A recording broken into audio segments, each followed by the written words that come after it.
শিলিগুড়ি থানার অন্তর্গত সুভাষপল্লী এলাকা থেকে একটি মোটর বাইক চুরির ঘটনা ঘটে। এ নিয়ে শিলিগুড়ি থানায় লিখিত অভিযোগ দায়ের করা হয়। এরপরে শিলিগুড়ি থানার পুলিশ ওই মোটর বাইকটি উদ্ধারের তদন্ত শুরু করে। অন্যদিকে ট্রাফিক পুলিশের হাতে ধরা পড়ে যায় সেই বাইকটি। বৃহস্পতিবার সকালে শিলিগুড়ি জংশন গার্ডের ট্রাফিক পুলিশদের হাতে ধরা পড়ে ওই চোরাই বাইক। ট্রাফিক গার্ডের পুলিশ কর্মীরা দেখতে পায় দুই যুবক একটি বাইক সজোরে চালাচ্ছে।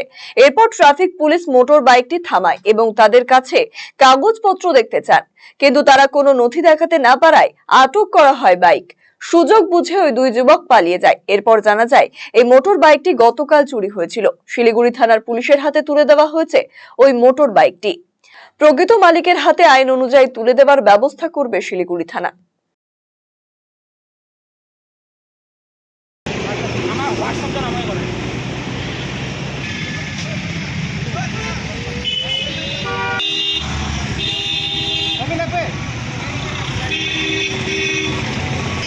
গাড়িটা নিয়ে আসতেছিল, ওইদিক থেকে রাত করে আসতেছিল, ওইদিক থেকে আর রাত 10টা উইদাউট হেলমেটে আসতেছিল রাত লেগে।